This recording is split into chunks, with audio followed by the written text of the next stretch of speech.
Magandang umaga sa inyong lahat.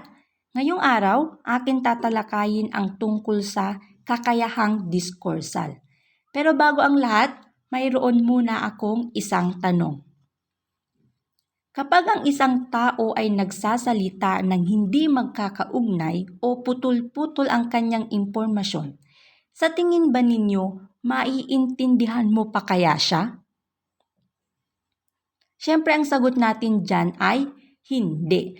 Dahil naguguluhan ka at masyadong malabo ang paksang kanyang tinatalakay. Mahirap pagtagpi-tagpiin ang gusto niyang sasabihin. Dahil sa halimbawang iyan, kailangan ng isang tao ang kakayahang diskursal. Ano nga ba ang kakayahang diskursal? Pero bago iyan, atin munang alamin kung ano ang diskurso. Kapag sinabi nating diskurso, nagmula ito sa Middle English na discourse na mula sa medieval at late Latin na discourses na ang ibig sabihin ay argumento o konversasyon na may uugnay sa pasalita at pasulat na komunikasyon. Ibig sabihin, pakikipagtalastasan, pakikipag-ugnayan o pakikipag-usap. Conversation. Ito ay isang proseso kung saan ang dalawang tao o higit pa ay nag-uusap. Pasalita o pasulat na komunikasyon. Alam naman natin noon na ginagamit ang liham para makausap ng mga tao ang mga mahal nila sa buhay na hindi nila kasama kung saan sila naroroon. Pero sa panahon ngayon, ginagamit na natin ang mga makabagong teknolohiya gaya ng social media, telepono, at iba't ibang uri pa ng teknolohiya. Lalong-lalo na ginagamit natin ang physical na pag-uusap. Yun yung pinakamagandang paraan upang maibahagi natin o maibatid natin ang impormasyon na nais nating maibatid sa ating kausap. Diskurso, nangangahulugan ng pag-uusap at palitan ng kuro. Ibig sabihin, malayang nasasabi ng tao ang kanyang ideya o kaisipan sa kanyang kausap. Kaya mahalaga ang pakikipagdiskurso sa buhay ng tao. Ito ay tungkol sa pakikipag-ugnayan. Mula sa salitang diskurso, mahihinuha na ang kakayahang diskursal ay tumutukoy sa kakayahang umunawa at makapagpapahayag ng isang tiyak na wika. Pag-unawa mo doon sa nais na iparating ng iyong kausap.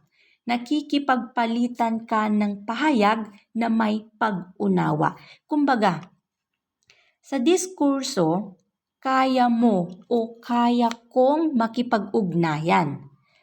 At ang kakayahang diskursal ay nauunawaan mo yung nais na iparating ng kausap. Nauunawaan mo yung mga impormasyon, yung mga pahayag na sinasabi sa'yo. Ang kakayahang diskursal ay may dalawang uri.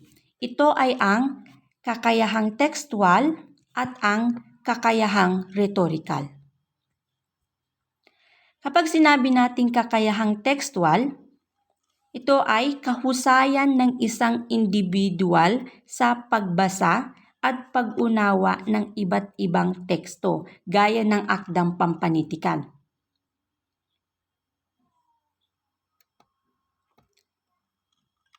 Ibig sabihin, pagbabasa at pagkakaunawa mo doon sa tekstong binasa. May kakayahan kang unawain kung ano yung nabasa mo. Kumbaga sa buhay, independent ka.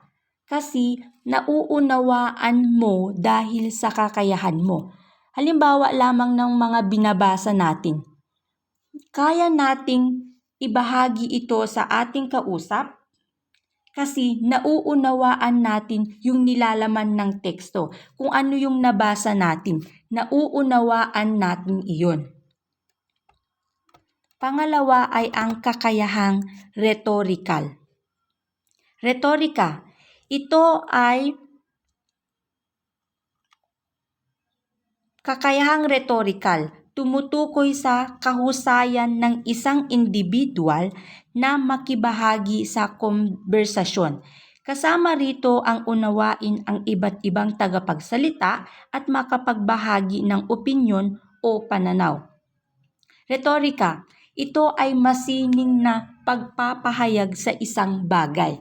Sa isang konversasyon, gumagamit tayo ng mga idioma at tayutay. Ito ay ang pagiging mabulaklak mo sa pagpapahayag ng ideya na nais mong iparating. Kung sa textual ay nauunawaan mo ang impormasyon na iyong nabasa. Nauunawaan mo ang impormasyon na iyong nabasa. Sa rhetorical naman, nauunawaan mo yung sinasabi ng tagapagsalita. May kakayahan kang unawain ang kung ano ang kanyang pahayag. Nauunawaan mo kahit ito pa man ay mga mabulaklak na mga salita. Ngayon ay dumako tayo sa batayang panuntunan sa pakikipagtalastasan ni Grist noong 1957 to 1975. Ito ay ang pagkilala sa pagpapalitan ng pahayag at pakikiisa. Kapag sinabi nating pagpapalitan ng pahayag, ibig sabihin, ang dalawa o higit pang nagsasalita ay nagbibigayan ng impormasyon o pahayag na pwede kang sumang-ayon. Halimbawa, meron akong kausap. Sa aming pagpapalitan ng pahayag, maaari akong sumang-ayon sa kanyang sinasabi at maaari siyang sumang-ayon sa kung ano ang aking sinasabi. At gayon din sa pakikiisa, kung paano nagkakaroon ng magandang ugnayan sa inyong pag-uusap. Ang pakikiisa ay kinapapalooban ng mga panuntunan hinggil sa kantidad, kalidad, relasyon, at paraan. Una ay ang kantidad. Gawaing impormatibo ang ibinibigay na impormasyon ayon sa hinihingi ng pag-uusap. Hindi lubhang kaunti o lubhang daming impormasyon. Ibig sabihin, ito yung gawain o pagbibigay impormasyon sa conversation na hindi naman labis o hindi kulang. Kumbaga, ito yung pagbibigay impormasyon na ang inyong atensyon ay nasa iisang paksa na nandun na lahat ang pinag-uusapan. Dito sa kantidad, masasabi nating sobra ang binigay mong impormasyon kung ang inilapat mo ay hindi kaugnay sa paksang pinag-uusapan. Magkakaroon ng pakikiisa kung ang ibinibigay nating impormasyon ay ayon sa hinihingi ng pag-uusap, ayon sa kung ano ang paksang pinag-uusapan. Ang susunod ay ang kalidad. Kapag sinabi nating kalidad, sikaping maging tapat sa mga pahayag. Iwasang magsabi ng kasinungalingan o ng anumang walang sapat na batayan. Ibig sabihin, pagiging tapat. Sa isang konversasyon, nakikipag-ugnayan ka o nakikipagpalitan ka ng impormasyon na nagsasabi ka ng katotohanan. Nagkakaroon ng pakikiisa kasi wala kang kinikilingan. Wala kang pinoprotektahan. Hindi ka nagsisinungaling, kundi katotohanan. Katotohanan lamang ang sinasabi at wala ng iba, kundi katotohanan. Iniiwasan natin yung mga paksa o yung mga paksang nagdadala ng kasinungalingan. Ang susunod ay ang relasyon. Kapag sinabi nating relasyon, tiyaking angkop at mahalaga ang sasabihin. Ang pakikiisa sa konversasyon, dapat tiyaking angkop. Hindi pwedeng salita ka ng salita na wala namang saysay ang sinasabi mo. Dahil sa konversasyon, mahalaga kung ano yung sasabihin ninyo. Relasyon kung paano ka makakapulot sa impormasyong kanyang sinasabi at ganun din sila sa iyong sinasabi. Relasyon kung paano ninyo pinahahalagahan ang impormasyon. Dahil kung hindi ito napapahalagahan at hindi angkop, wala itong saysay. Ang susunod ay ang paraan. Kapag sinabi natin paraan, tiyaking maayos, malinaw, at hindi lubhang mahaba ang sasabihin. Sa isang konversasyon at sa pang-araw-araw nating pakikipag-ugnayan sa ating kausap, mas gusto natin yung direct to the point, di ba? Kasi kapag sinabi nating direct to the point, nandun na sa punto, hindi na kailangan ng mahabang sasabihin para lamang maunawaan natin. Hindi kailangan ang mahabang pahayag. Aanhin natin ang mahabang pahayag kung magulo at hindi natin ito nauunawaan. Doon tayo sa shortcut. Shortcut kung saan agad nilang nakukuha o nauunawaan ang nais mong iparating. Direct to the point na kung saan mas madaling unawain ang isang pahayag kung hindi ito paligoy-ligoy. Direct to the point. Ang paraang iyon, mas nagiging komportable tayo at mas agad natin nauunawaan yung pahayag na gusto nilang ipabatid sa atin. Ngayon, dumako naman tayo sa mahalagang sangkap sa paglikha ng mga pahayag. Sa paglikha ng mga pahayag, hindi natin namamalayan na marami pala sa paglikha natin ng pahayag, kailangan na may kaugnayan at kaisahan habang nakikipag-usap tayo sa ating kausap. Una ay ang kaugnayan. Kapag sinabi natin kaugnayan, kung paanong napagdidikit ang mga kahulugan ng mga pangungusap o pahayag sa paraang pasalita o pasulat. Sa konversasyon o komunikasyon, kailangan na may kaugnayan upang maunawaan natin ang nililikha nating mga pangungusap o pahayag. Halimbawa, mayroon akong kausap, ngunit ang kanyang sinasabi at ang pinag-uusapan namin ay walang kaugnayan at nabibitaw natin o nasasabi natin yung pangungusap na, ha? Anong connect? Kumbaga, nagdudulot ito ng kalituhan sa paksang pinag-uusapan kasi lumalayo siya sa kung ano yung paksang pinag-uusapan natin.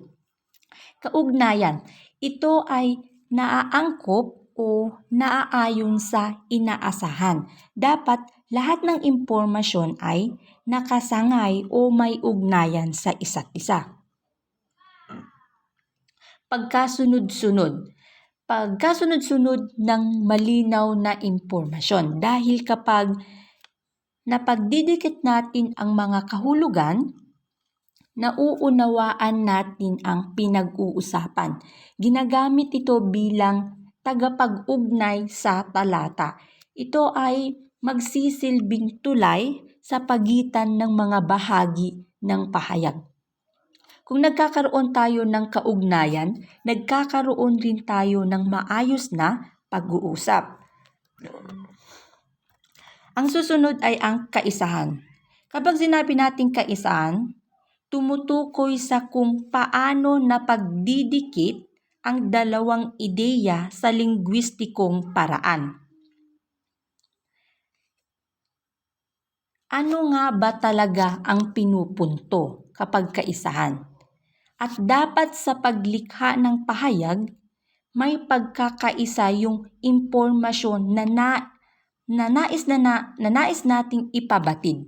Hindi pwedeng bigay ng impormasyon na magulo ang pag-uusap. Kasi kung patuloy tayong nagbibigay ng impormasyon na wala namang kaisahan, walang mapupuntahan ang impormasyon na nais ipabatid. Ibig sabihin, kapag napagdidikit ang dalawang ideya sa pag-uusap, magkakaroon ng kadalian sa pag-unawa sa mga ideyang iyong ipinahayag. Kailangan na sa paglikha ng pahayag, nandun yung kaisahan. Nandun yung kaisahan para madaling maunawaan natin yung mga ideya na sinasabi natin sa ating kausap o sinasabi nila sa atin. Iyan ay ang mahalagang sangkap sa paglikha ng mga pahayag. Ngayon, dumako naman tayo sa pagpapahaba ng pangungusap. Sa pagpapahaba ng pangungusap, tinutulungan tayo na mas maging komportable. Hindi natin namamalayan na sa pang-araw-araw nating pamumuhay o sa pagbitaw ng mga pahayag, nadadagdagan natin ang pangungusap na doon tayo mas komportable na makipag-usap sa ating kausap. Paano nga ba tayo nakakalikha ng pangungusap gamit ang mga salitang idinadagdag sa isang pangungusap? Una ay ang pagpapahaba sa pamamagitan ng kataga. Mga katagang gaya ng pa, ba, naman, nga, pala, at iba pa. Ang mga katagang ito ay tumutulong sa atin upang makalikha ng pangungusap. Kung saan, gaya nga ng sinabi ko kanina, mas nagiging komportable tayong gamitin. Ang importante sa pagpapahaba, siguraduhin lamang na ang pangungusap ay tama o wasto. Halimbawa, may ulam. Alam natin na kapag sinabing may ulam, may natitirang ulam. May ulam tayong nakikita. May ulam ba? Idinagdag ang katagang ba na nagtatanong siya. Na mas komportable siyang magtanong kung idinagdag ang katagang ba. May ulam ba? Nagtatanong kung may natirang ulam nga ba. May ulam pa. Kung yung unang halimbawa, nagsasaad ng may ulam, ibig sabihin may ulam. Sa pangalawang halimbawa, may ulam pa.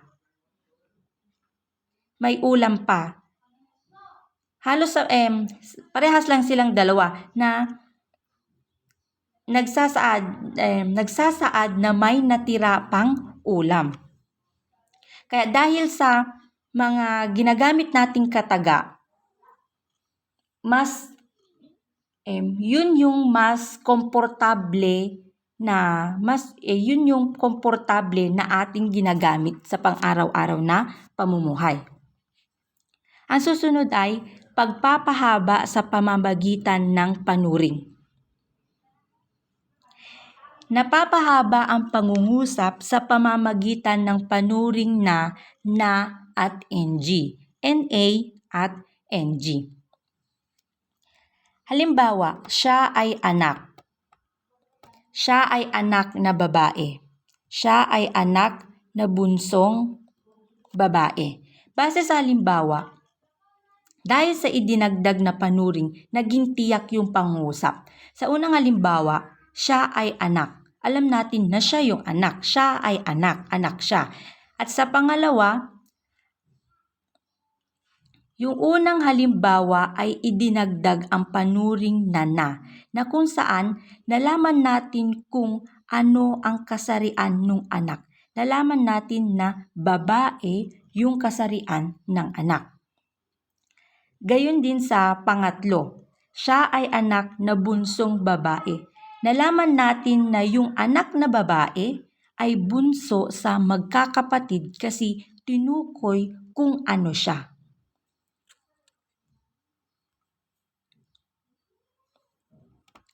Pangatlo ay ang pagpapahaba sa pamamagitan ng komplemento. Napapahaba ang pangungusap sa pamamagitan ng komplemento o ang bahagi ng panaguri na nagbibigay ng kahulugan sa pandiwa. Alam naman natin na kapag sinabing pandiwa, ito ay nagsasaad ng kilos o galaw.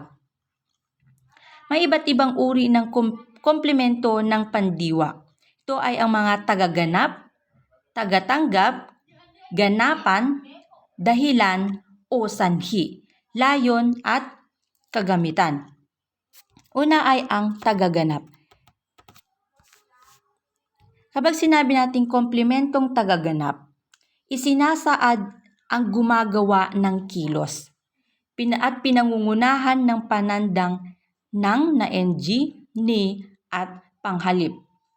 Sa komplementong tagaganap, sino ba yung gumaganap? Sino? At dahil sa tulong ng panandang, natutukoy natin kung sino ang gumaganap. Halimbawa, ibinalot ni Jay ang mga tirang pagkain. Ginamit ang panandang ni, na kung saan natukoy natin na si Jay yung gumagawa ng kilos. Siya yung nagbalot ng tirang pagkain. Pangalawa, ibinalot niya ang mga tirang pagkain. Ginamit ang panghalip na niya na kung saan natukoy natin kung sino ang gumawa ng kilos. Ibig sabihin, siya. Pangatlong halimbawa, ibinalot ng kanyang kaibigan ang mga tirang pagkain. Dahil sa panandang ng na-ng, natukoy natin na ang gumagawa ng kilos ay ang kanyang kaibigan. Ang susunod ay ang komplementong tagatanggap. Ang komplementong tagatanggap, isinasaad kung sino ang nakikinabang sa kilos. Pinangungunahan ng mga pang-ukol na para sa, para kay, at para kina. Kung sinabi nating tagaganap, tumutukoy sa sino ang gumaganap. Pero dito sa tagatanggap, sino ang tatanggap sa kilos na yun na isinasagawa sa isang pangungusap. Kung sino ang nakikinabang sa kilos. Halimbawa, naghanda ng regalo si Thea para sa kanyang kapatid. Ang kumilos ay si Thea. Pero sino ang nakinabang?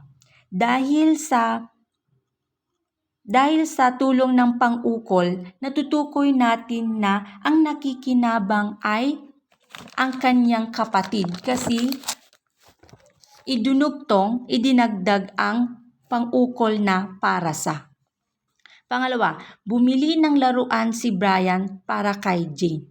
Natukoy natin sa tulong ng pang-ukol na si Jane ang nakikinabang sa kilos.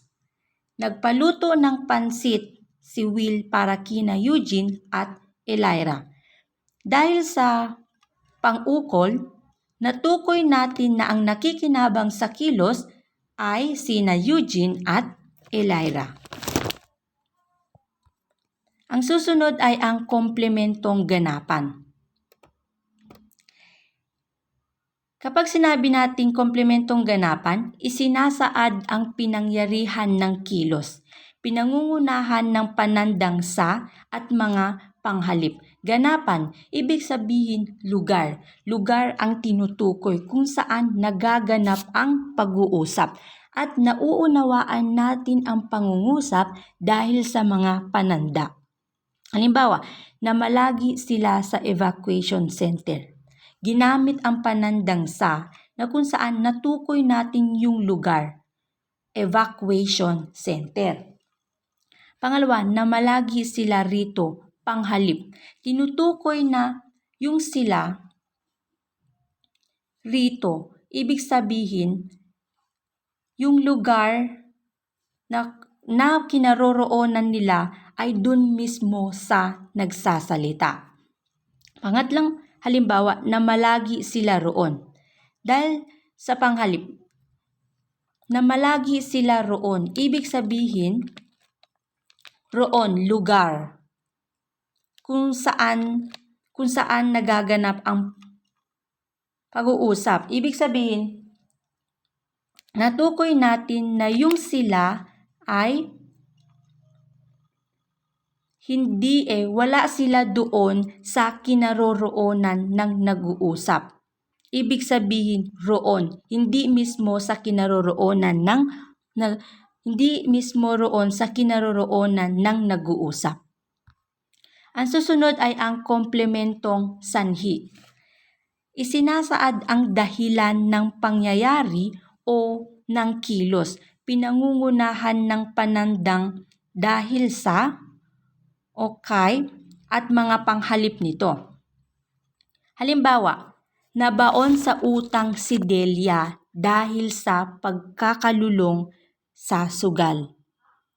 Kapag sinabi nating sanhi, tumutukoy sa dahilan.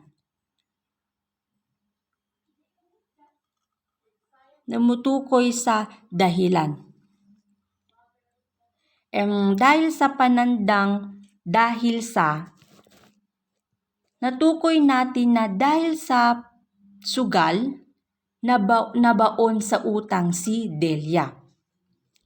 Pangalawang halimbawa, dahil kay Alvin, naparusahan si Michelle.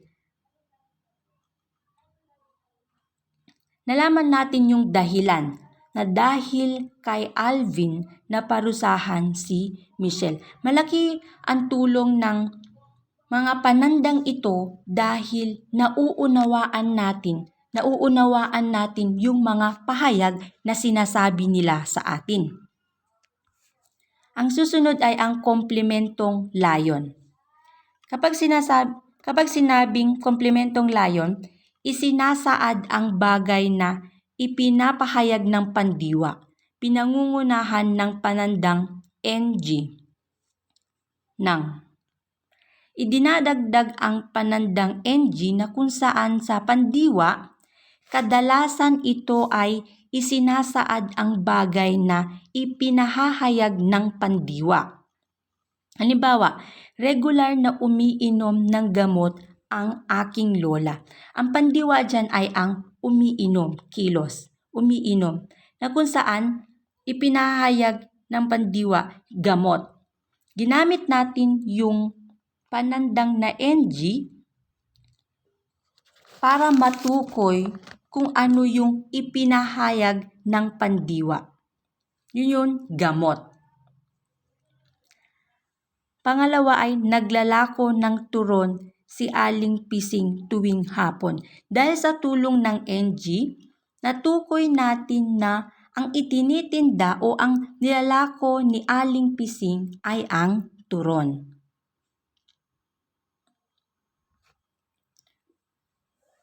At ang panghuli ay ang komplementong kagamitan. Isinasaad ang instrumentong ginamit upang maisakatuparan ang kilos. Pinangungunahan ng pariralang sa pamamagitan ng at mga panghalip nito. Ito ay tumutukoy sa instrumentong ginagamit natin o mga bagay na maiugnay natin sa paksang pinag-uusapan. At dahil sa pariralang sa pamamagitan ng o at sa mga panghalip nito, nauunawaan natin o natutukoy natin kung ano ang nagamit na instrumento o bagay. Halimbawa, sa pamamagitan ng internet, napapabilis ang pagkuha ng impormasyon. Ibig sabihin, natukoy, naunawaan natin na dahil sa internet, nakakuha siya ng impormasyon. Magkakasundo lamang sila sa pamamagitan mo. Panghalip ang ginamit mo. Natukoy natin na dahil sa isang tao, halimbawa, nag-aaway ang dalawang magkapatid. At dahil sa kanilang nanay o dahil sa kanilang nakatatandang kapatid, dahil sa kanya, nagkasundo yung dalawang magkaaway. Kaya mahalaga yung mga idinadagdag natin, yung pinapahaba natin yung pangungusap. Dahil sa mga pananda o parirala, nauunawaan natin yung pangungusap na yun. Nauunawaan natin kung ano yung nais nilang ipabatid sa atin.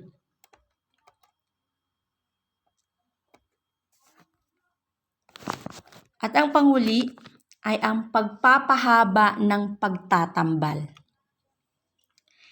Na pagtatambal ng dalawang payak na pangungusap sa pamamagitan ng mga pangatnig na at, ngunit, datapwat, subalit, saka, at iba pa.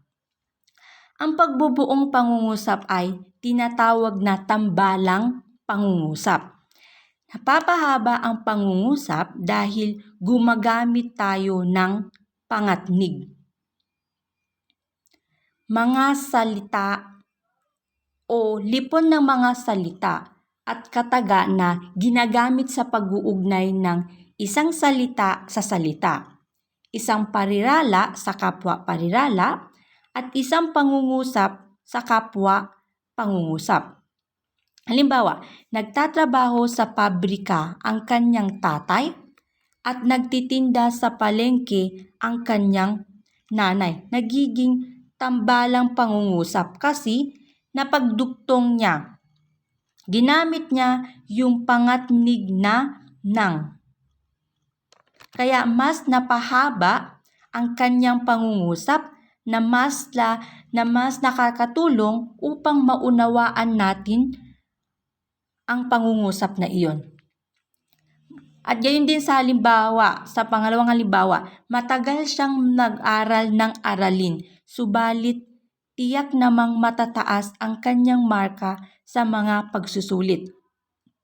Ginamit ang pangatnig na subalit na kung saan natukoy natin na kahit matagal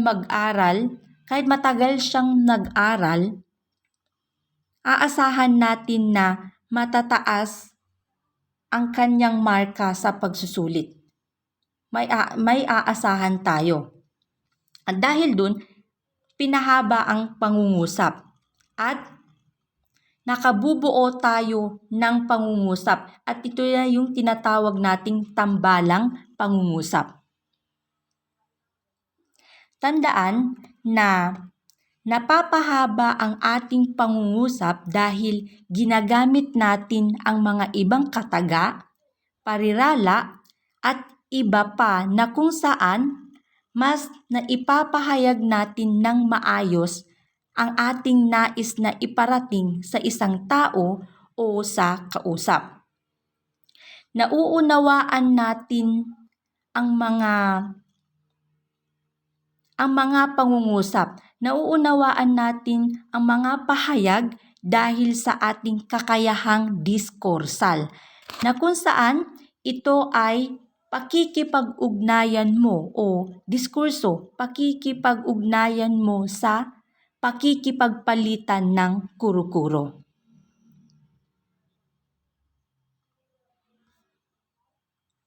At iyan lamang ang nilalaman ng kakayahang diskurso. Maraming salamat sa inyong pakikinig.